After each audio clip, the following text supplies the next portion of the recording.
This is the Unstarving Musician. I am your host, Rabanzo. This podcast features conversations with indie music artists and industry professionals and me, all intended to help independent music artists better understand the marketing, business, and creative processes that empower us to do more of what we love. Make music. Welcome to another episode. It is a pleasure to be in your ears today. Thank you. I humbly thank you. The Unstarving Musician is made possible, by the way, through the generosity of listeners just like you. And there are many ways that you can support us, including joining the Unstarving Musician community, which is free. And you get a bunch of tips and insights by joining in your inbox. Unsubscribe at any time.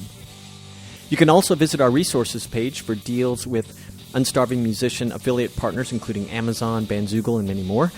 Or you can pick up a copy of my book, The Unstarving Musician's Guide to Getting Paid Gigs. The second edition's coming soon, by the way. You can even become a producer-sponsor of the show. Sounds pretty cool. It is.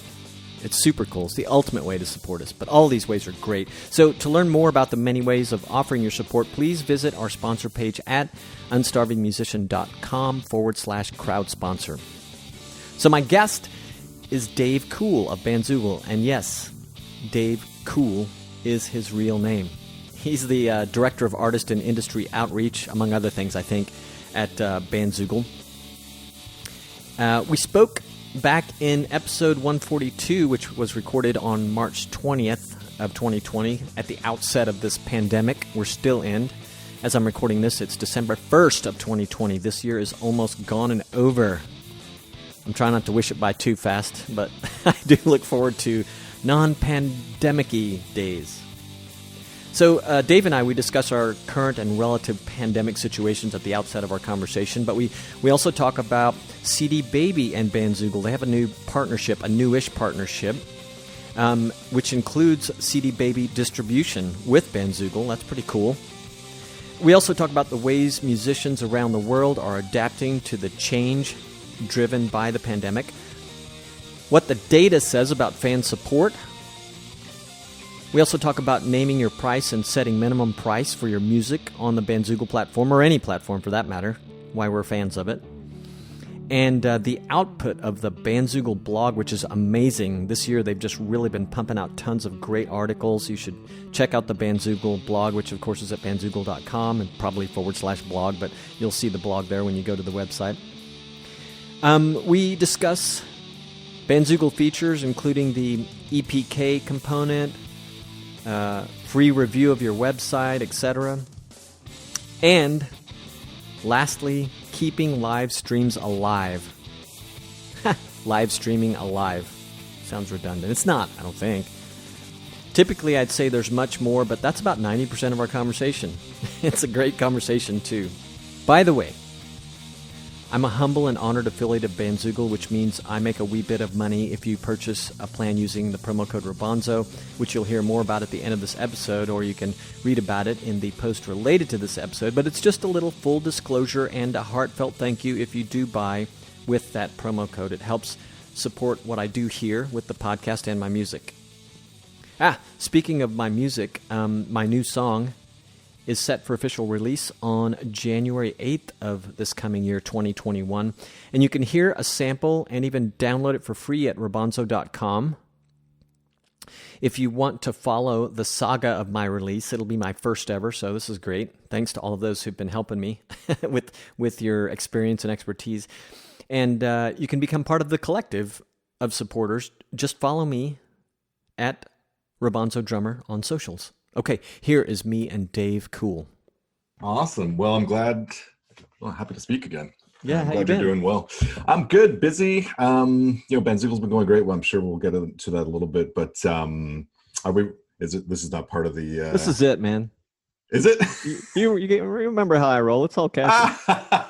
Sure. Well, Bandzoogle's busy, so that's good. I was just going to say up here in Montreal, pre-recording, we're talking a little bit about, pandemic situation down where you are. And up here in Montreal, we just got re-locked down as of yesterday. So I'm sorry to hear that. We had reopened and then took it too far, clearly. but now we're on lockdown for at least 28 days. So can you tell what happened? Is it just like a societal behavioral thing, or was it something specific that pushed it back the other way besides the numbers?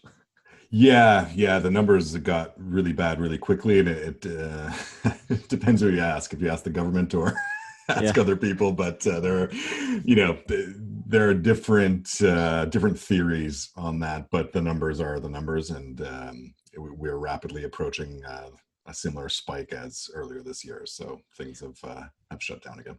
And I figured we'd probably talk about live events of yesteryear of 2019 and Yeah. before. Are there in where you live? Are there live venues?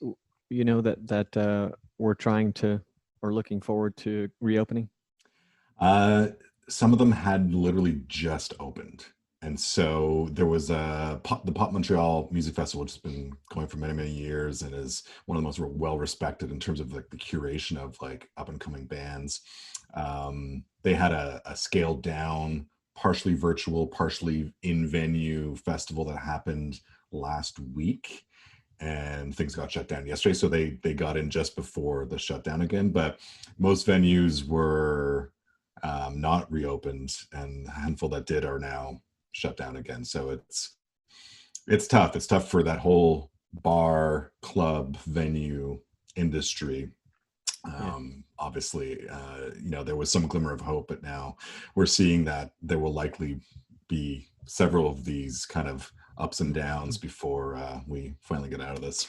Yeah, yeah, I almost hate to say anything for the sake of our friends who are bar owners, venue owners, restaurant owners, but I guess I'll throw in I'm in the restaurant business as of last year, maybe late 2018, and so we're reopening. So when I say these things, I empathize with you all, but I spend a couple hours a week or more listening to This Week in Virology, which is pretty interesting. And this morning, I was actually writing this stuff down, just kind of share with my family. But they had some studies. Every time you say studies, some studies though about it was kind of centered on people who had gotten the virus and they didn't know how. But so they wanted to find out what the apparent risk was if they were at bars or coffee shops or restaurants. And I don't have the numbers in front of me, but yeah, they were, I think the lowest one was coffee shops at 3 times more likely to get the virus. It didn't take into account, though, this is good news potentially, the studies I had didn't take into account whether it's indoor or outdoor.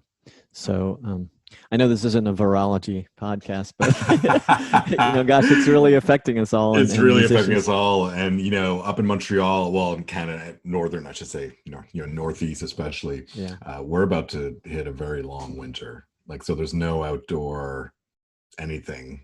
Could save you. Yeah, maybe it's possible, but I feel for those restaurants and bars that invested in like heat lamps and things to like extend their outdoor seating, but now they're shut down through November. So it's it'll all have to be indoor when it does eventually reopen, which is as you said, it's tough. It's tough to know whether indoors more dangerous than outdoors, but there'll be no choice. Pretty soon with the cold weather coming. So I don't know if you guys get winter in Panama. I assume not. We're kind of in winter and it's just rainy season. The temperature stays about the same. Right. To give you perspective, I think it dropped to 78 in the last week on a couple of afternoon evenings because of the rain. And I was literally cold. And I'm sorry, 78 Fahrenheit comes much easier for me. But what is that, around 20? Not 26, is it? Is that about right? Yeah, it's in the 20s. It's I have no sympathy. I'll put it that way. We go down to, it does get very hot in Montreal, but we go down to 0 degrees Fahrenheit regularly, in the winter months up here. So we have a lot more layers of of jackets and sweaters than you probably need down there. Yeah, one of my musician friends who I played some music with here locally is from, I believe, Alberta.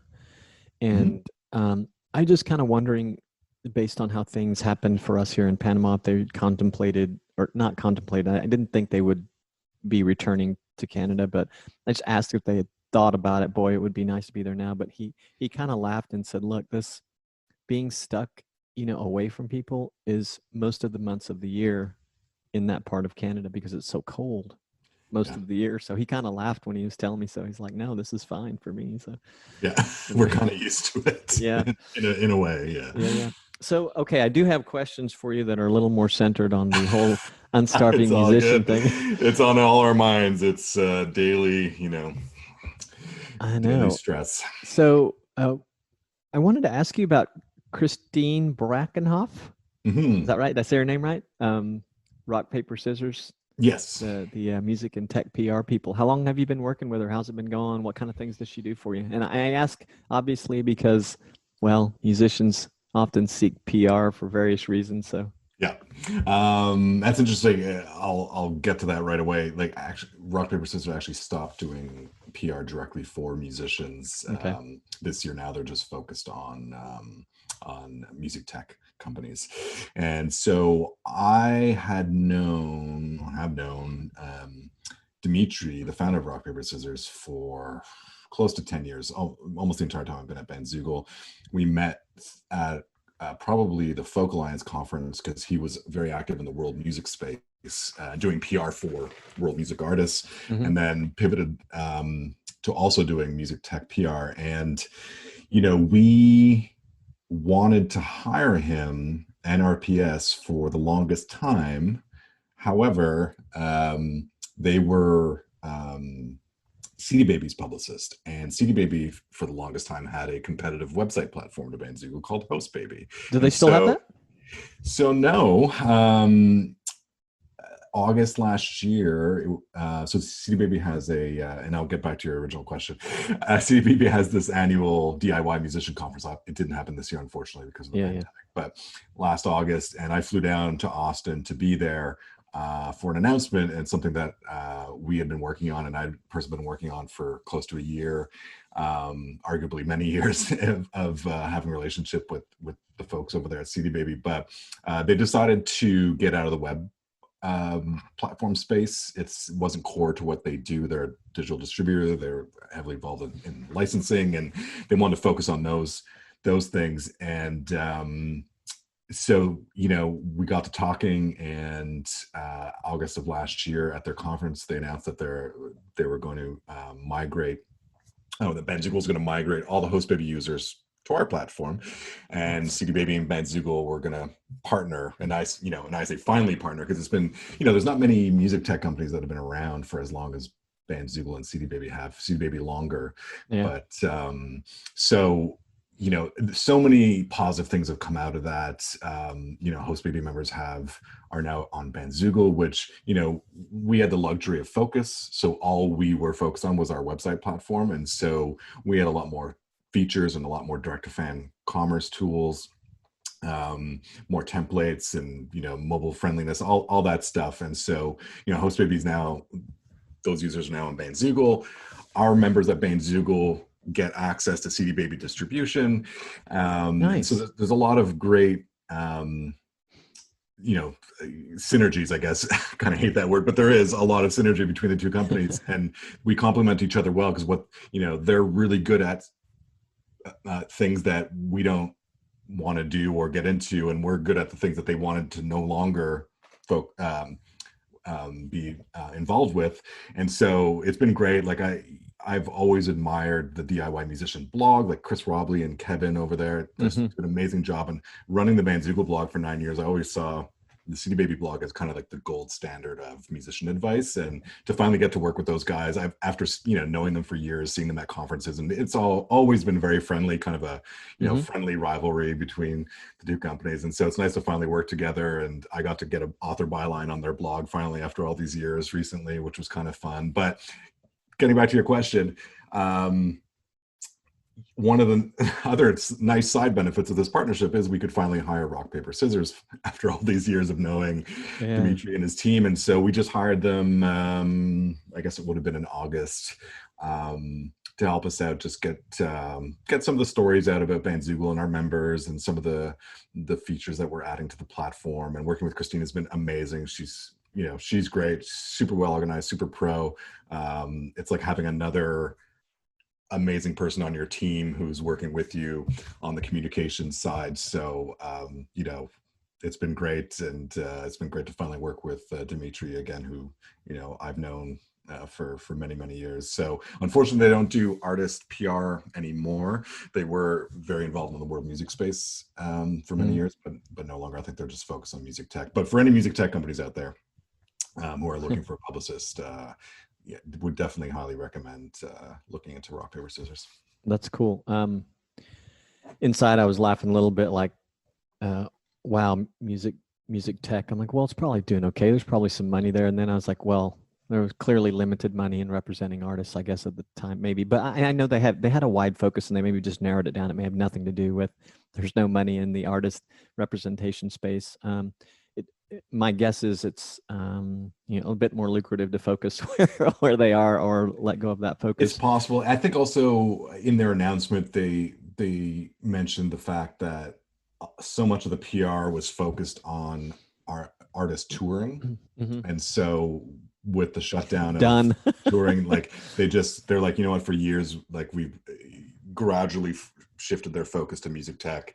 And with the pandemic, it's like there's no artist touring, obviously, and so they're like, it's time to fully embrace this, this direction that the company had been going in. I'm speaking for them, but that's kind of the gist of what their announcement was. But I have no idea what all the factors that went into it, but that was definitely one of them. And they still have a service called StoryAmp where you can sort of do it yourself publicity, and that's still very much artist focused. And so they still put out resources for the artist community for sure. Nice. So from a Bandzoogle user perspective or prospective, member perspective, what good came of this merger for them or for us? With CD Baby?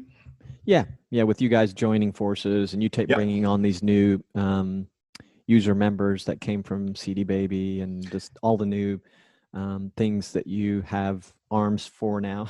Yeah. How does it benefit, somebody who's thinking about, I'm kind of thinking of the, occasional person. It's like, they're probably, too big or going through growing pains. Maybe I should look at some other, avenue, you know what I mean?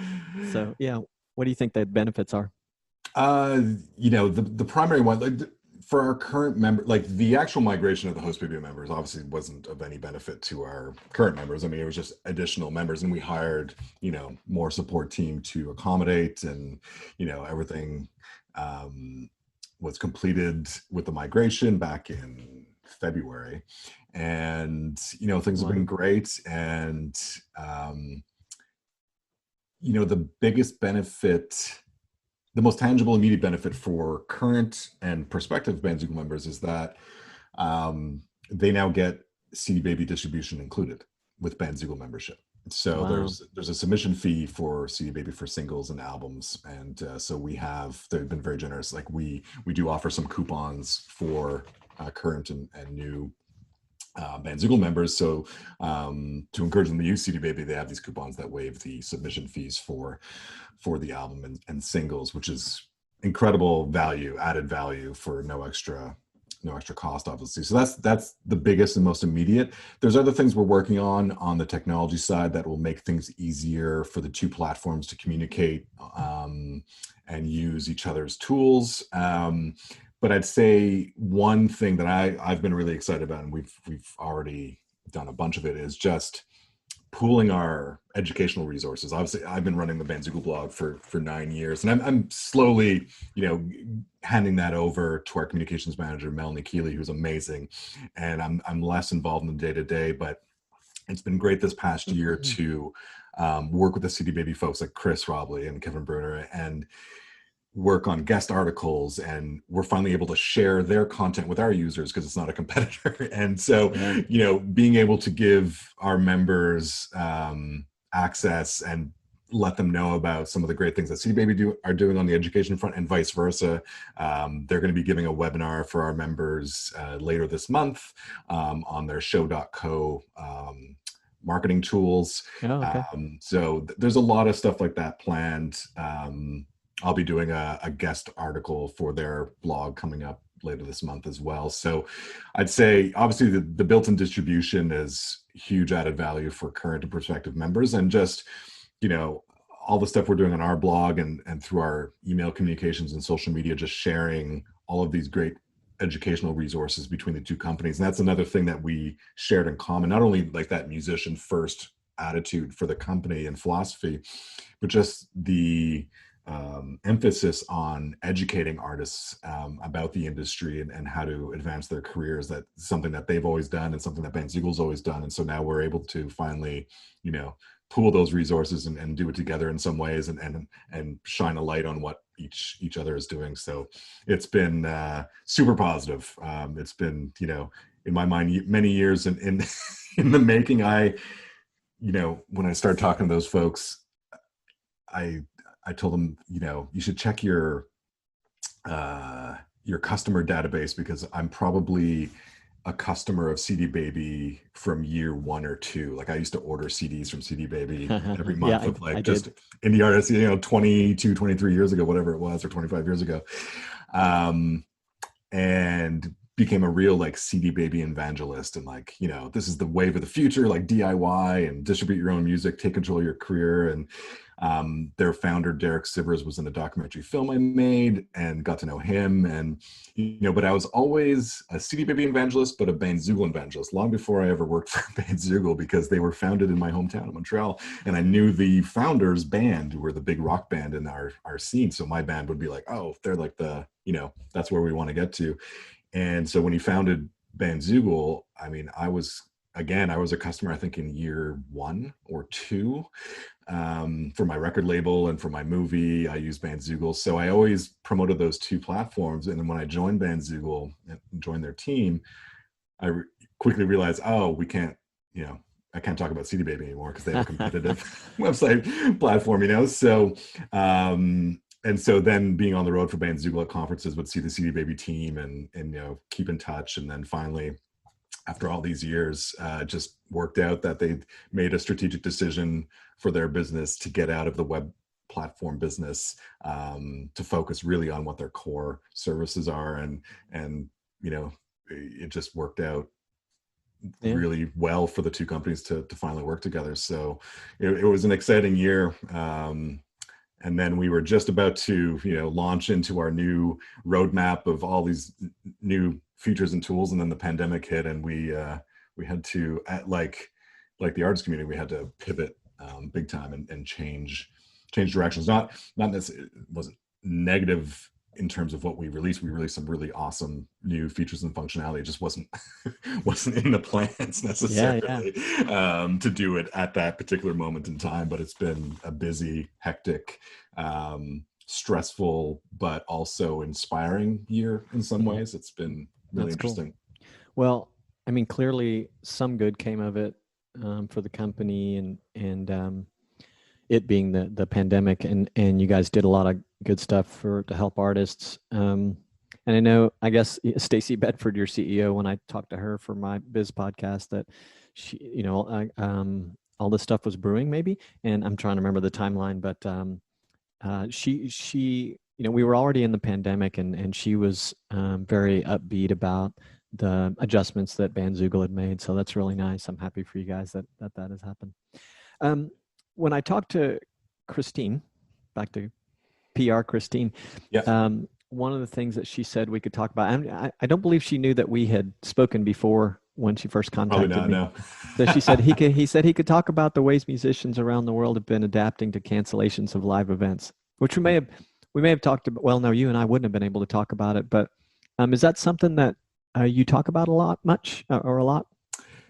It's funny. I think you and I spoke right when the pandemic hit, like the first week, because I had just released a blog post about all the ways musicians ask their fans for help. You were the first person I spoke to, you know, outside of, you know, Bandzoogle.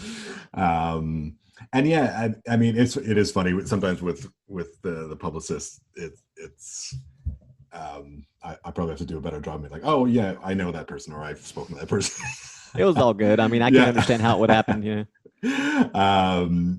But our focus since last time you and I spoke, I just released a blog post about here's all the ways you can ask for support from your fans. Just trying to, some of it was you could do through Bandzoogle, some of it was through other services. Just all the ways you can get some support from your fan base. And then we, Stacy, together with the development team at Bandzoogle, started working on, what can we build into the platform now that can address the needs of artists who are facing lost revenue from the loss of gigs and tours and festival dates. So, the first thing we did was, kind of an unfortunate, but it helped artists, anyone. So we have built-in ticketing, commission-free ticketing through the platform.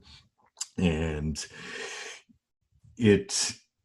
one of the immediate needs of musicians, unfortunately, was having to refund all of these ticket sales. So we added a simple functionality in the control panel so that you could bulk refund like each gig, that kind of thing, just to make it easier, because obviously the musicians want to make right by their fans and get them their money back quickly. So we just added, that was the first thing we did right off the bat.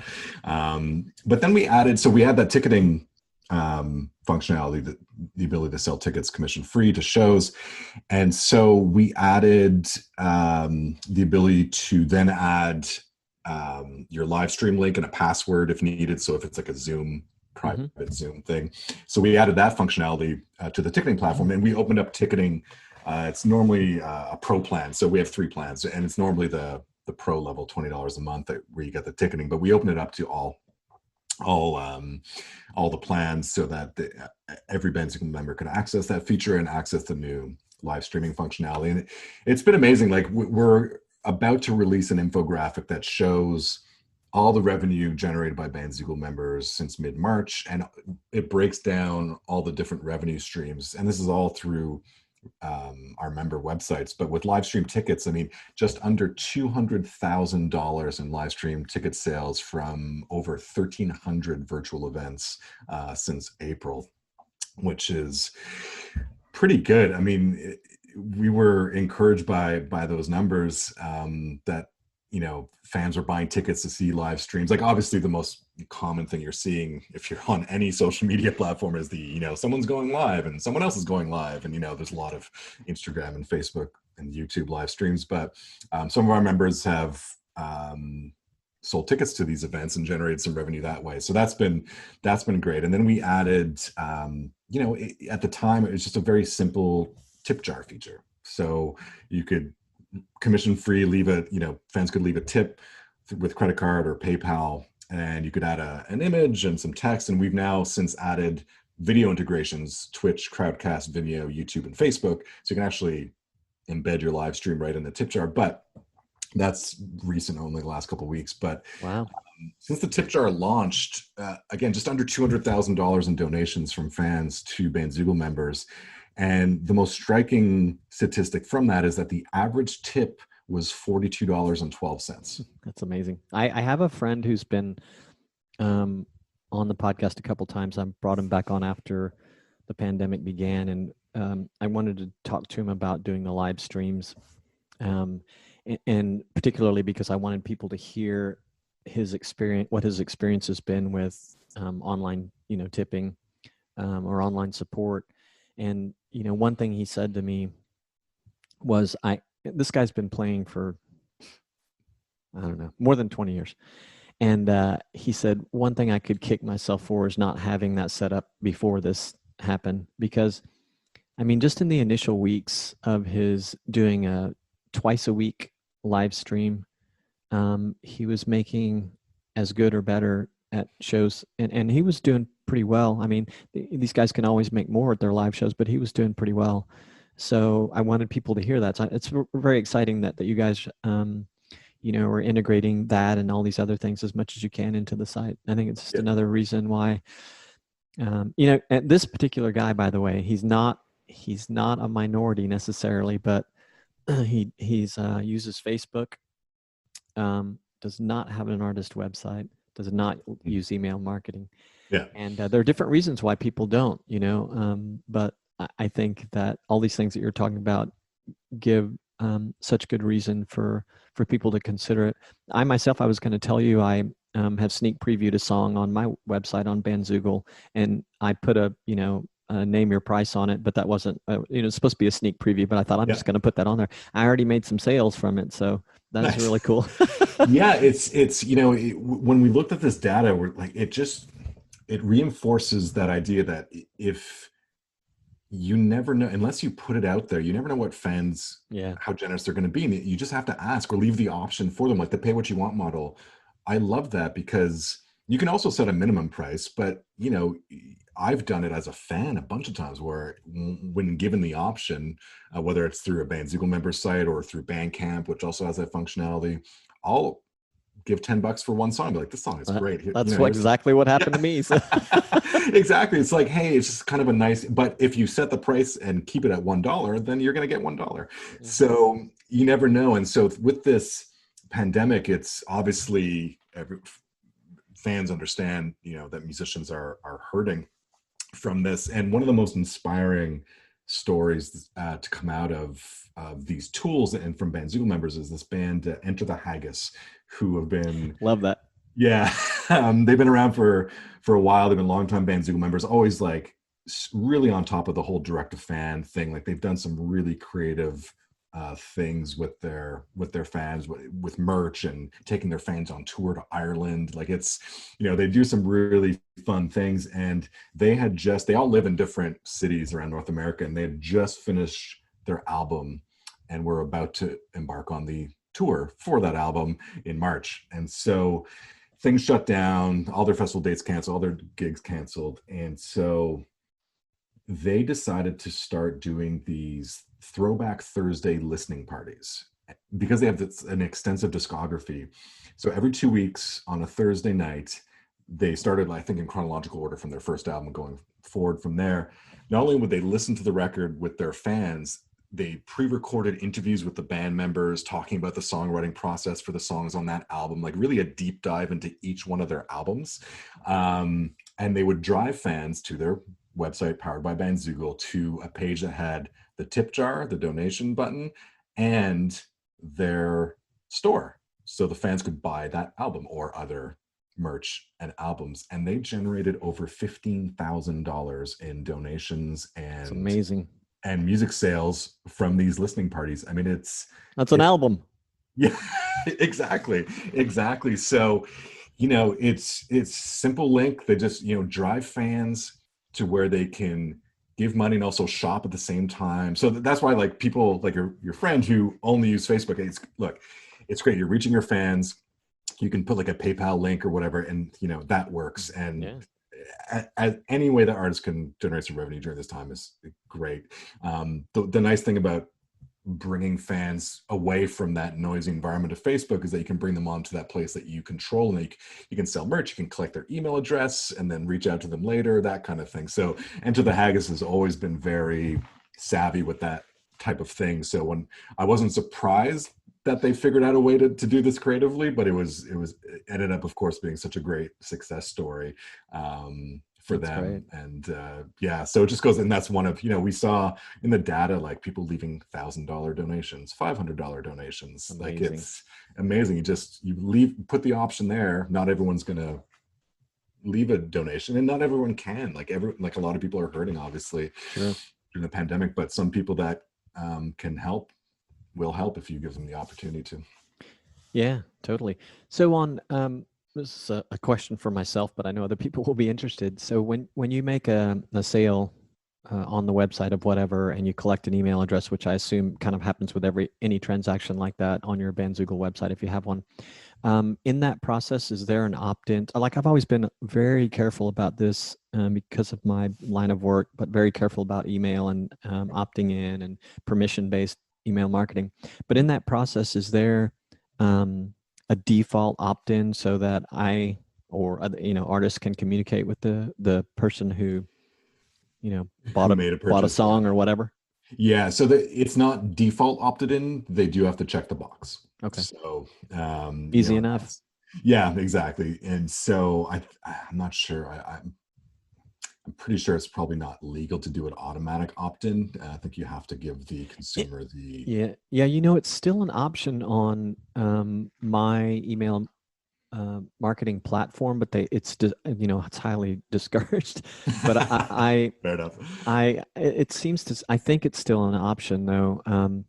And I see that on various things that, if you um, do, I guess, enough marketing, you run in these different platforms that have the option to, or why I see this a lot is because I build websites for small business. And so you'll Mhm. see these e-commerce things and they'll have this opt-in, and then there's the automatic versus not. And, there's language there about why you want to let them double opt-in and all these kind of things. Yeah.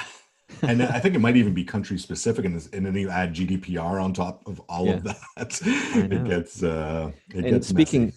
speaking of which, as somebody who designs websites on WordPress for small businesses, I've done it for a few musician friends. There's so much value in having a company like Bandzoogle because you guys are taking care of, I always talk about that, you don't have to worry about updates and security, updates, things. They take care of that for you. But these are the other things that we're talking about that you guys take care of. Yeah. The legality, which is becoming more and more daunting for people. Yeah. I know web designers that have just frankly been scared away from continuing to be in the field because they're like, I can't, this is too much, to keep up with. It's crazy. Yeah, I wasn't directly involved. It's not my lane at the company, but when the whole GDPR thing hit, I mean, it was months of It's research and lawyer. Like, look, my perspective from someone who's not an expert on it whatsoever was lawyers made a lot of money during that whole thing from a lot of companies because everyone was like, "What do we need to do?" yeah, And sure. everyone had to hire lawyers in Europe to make sure it was compliant there, and wherever else they had a presence. So it was, on our end, I know it was many months of just making sure that we had everything in place to make sure that our members were compliant with all of those new rules. And yeah, that's an example, maybe an extreme example, but it is an example of what you said. Like, we take care of all those things in the background for artists. You don't have to worry about security updates and new versions and plugins and things like that. So everything is, on the back end. I mean, the dev team is constantly updating. We're not only releasing new features, but updating the back end to make sure that things are running more efficiently. Like we've just, it's something we haven't even announced, but like we've spent so much time in the last, well, we spent a lot of Be time in the careful. last year. I'm going to email Stacy after this. Yeah, So be careful. exactly. But we spent a bunch of time this year, just really working on the back end code to make sure we're streamlining it so sites load as fast as Possible. Yeah. possible. And so like revamping the code for all the templates and making sure that they're as efficient in loading as possible. They were already great, like it we but that's the type of thing that goes on behind the scenes at Bandzoogle that doesn't get talked about very much, like because it's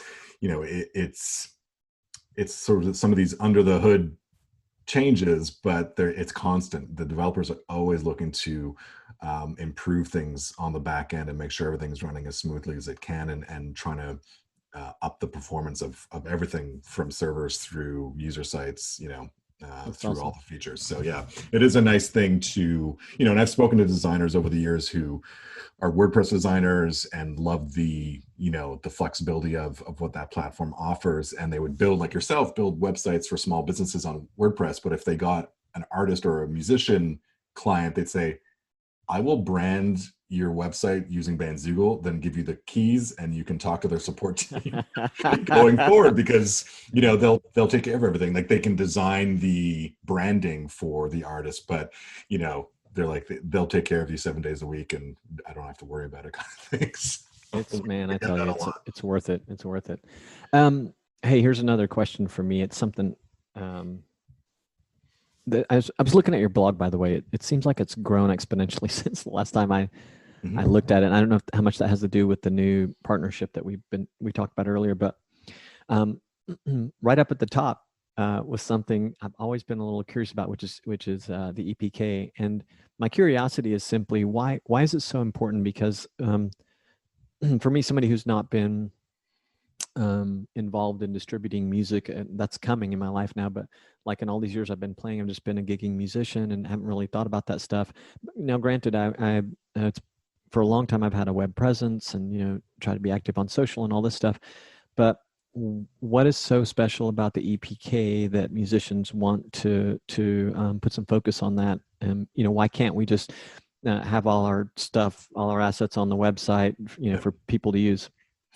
It's a great question, and I appreciate you noticing the output of the Bandzoogle blog. And to be honest, it's unrelated to the CD Baby partnership. It's internally we made a decision to up the output of blog content, and we're working with a larger team of writers, and it's been awesome. The reaction's been great, so I appreciate that. Now, yeah, the new article on EPKs, it's one of the most popular subjects on our blog, and EPKs are, I think, attractive for artists, and they're attractive for industry too, because it's really that one page. Like on your website, let me back up a second. So on your artist website, you're going to have your current fans visiting, you're going to have potential fans visiting, and you're also going to have industry and media visiting.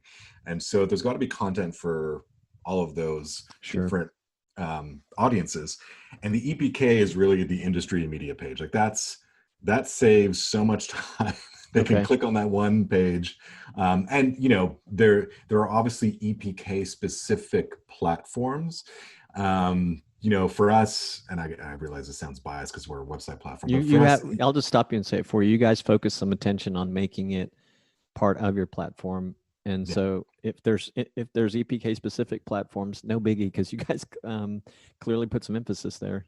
So yeah, and it's just included, right? We have a preset template. You can easily add it to your website and build out your EPK and just make it part of. You can password protect it if you want. You can just make it part of your website. So when people are landing on your website, your EPK is there, and it's just that one place where industry media can find out, get your bio, get your promotional photos, get your album cover, listen to your tracks, find out who they can contact for reviews or interviews, find all your socials, maybe your latest video or two or most popular video or two are on that page, high-res photos if needed. So instead of, any way that you can make a media person's, bloggers, podcasters' life easier, and they can just go to a page and grab the length of bio they need or the type of image that they need, the better. And obviously EPKs are really important in booking. That's probably the primary reason to have one, but it's also when you're releasing new music. And that latest blog article on Bandzoogle was really more geared towards when you're releasing new music, how to set up your EPK when you're going after reviews, maybe streaming playlists, so those people can take a look at that page and get a snapshot of who you are as an artist, what you've been up to, what you've accomplished, and how to get in touch with you. So that's why I think it's such an attractive promotional tool for musicians and on the industry side, because you can go to an artist's website and you can dig around for 10 minutes and not find, I just need like a short bio, or I need this type of photo, or whatever the case may be, or it sends you away to YouTube or something. Like the EPK kind of simplifies that back and forth between industry media and the artist. Okay, I get it. Thanks for clarifying. So just to kind of summarize it, it's one place for media related information inquiries, obviously making their lives easier. And I was kind of looking at it like I've got all this stuff on my website. Somebody wants it clear. I'm thinking I'm speaking for everyone. All the stuff's on my website, and if it's well laid out, it's easy enough to find. But I guess also the important side note of it is that the EPK could, and should include stuff that, frankly, the fan doesn't care about that much, right? And it's very specific to the it's not a fan-facing page at all. No, exactly. Okay. And that's why, so when you have your bio on your website, we encourage artists, if you want to be more personal on your bio page, let's say, and speak in first person to your fans or potential fans, Cool, that's great. But on your EPK, it has to be written in third person because a lot of the time people are going to be copying, pasting that, Yeah. for this, and they can't copy paste something that's in first person. It just won't make Yeah. any sense. So, Okay, so another cool feature that you guys have, and you put a lot of thought into it. I bet. I actually have to tell you that for people that don't know, so Bandzoogle offers a review of your website, and to give you some feedback and ways you could improve it. And that was one of your guys did that for me, he or she, and said, yeah, the only thing it looks great. The only thing I can see is that you might want to add an EPK. And so it's nice, it's nice in that you guys are there sort of looking out to help us make the best site that we can, those of us that are using it. Yeah, it's interesting. I see every once in a while I come across companies or people that offer website review services for hundreds of dollars to review your website. And we're like, we just do it. Like if you sign up for a trial account, you contact our support team, we'll review your site. If you've been a member for 7 years and you want to refresh your website and you want someone to review it, we'll review it. Like it's not an additional add-on fee or service or anything. We're happy to help artists look their best online.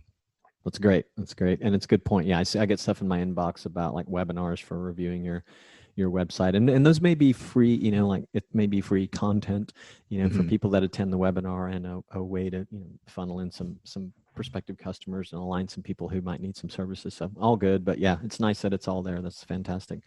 I saw I didn't scroll 2 pages into the blog just looking at the article titles, the topics. Yeah. Just a testament to how much good stuff is there. But one of them that caught my eye, maybe people are interested in, and I'm going to need to be interested in it possibly. I saw one titled "Quarantine Hacks for Album Artwork." Do you personally know much about this, and can you share any tips? To be perfectly honest, no.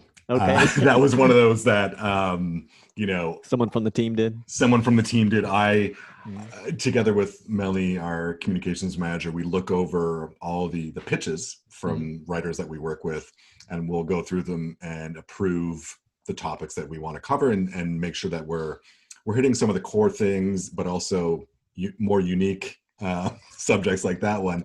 And I honestly didn't personally read that one. I'm sorry to say. That's all right. It's one of the many posts that go up that I'm like, oh, that's cool, that went up. I remember reading that pitch a couple months ago or whatever. So unfortunately, I can't speak to that one.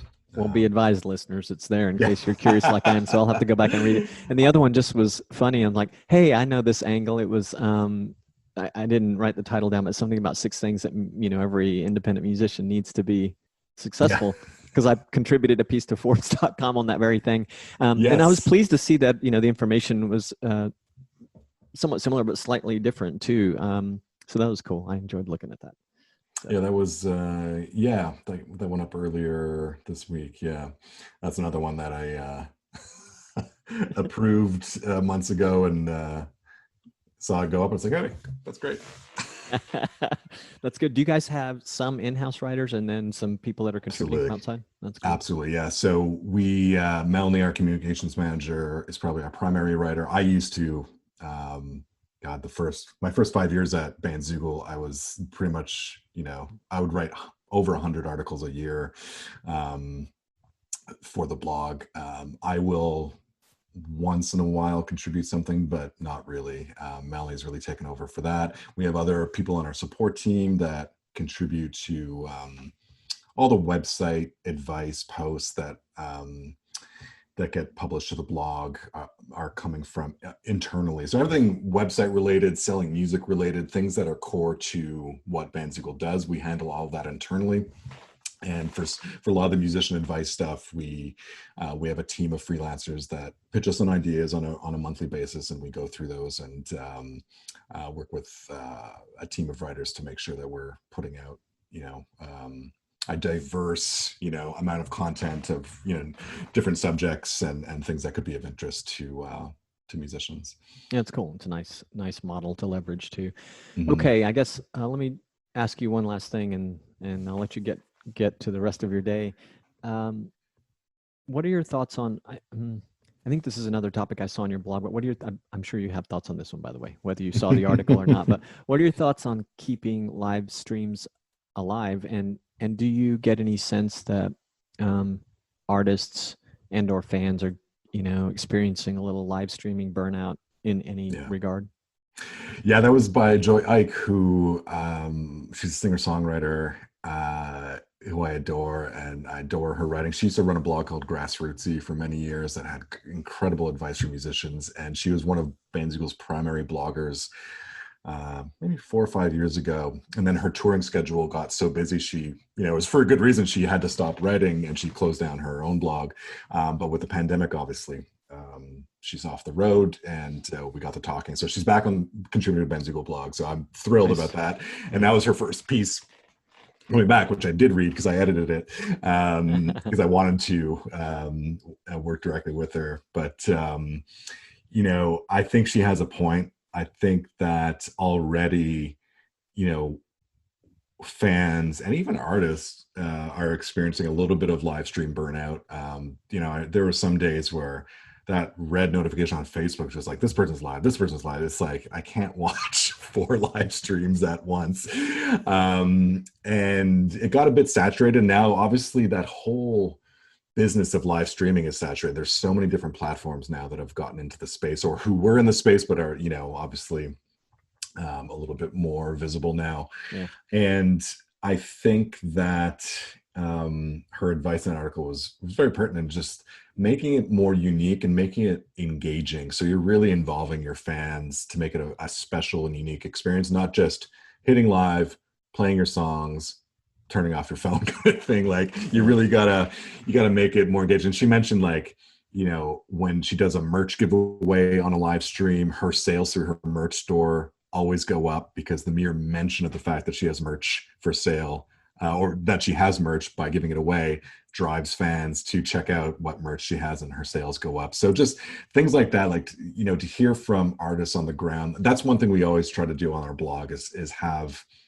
active musicians contribute to our blog to tell their stories of what are they experiencing, what are they doing that's working or not working. And so that was a great example of that, which I thought was such a great tip of, like, give away one t-shirt, but in mentioning that and having that contest run through the whole live stream and giving it away at the end, you're basically advertising the fact that you have merch for sale. And and the data for her showed that every time she did that, her merch sales went up for that particular live stream. So yeah, it's all those. There's so many things, as a musician, to try to think of and to manage, and it's overwhelming, no doubt. But yeah, getting back to your original question, I think there's probably a little bit of burnout from the live stream thing. But I'm a person who believes that post-pandemic, which will hopefully be sooner rather than later, and when live shows get back, I think live streaming will still have its place. Obviously not as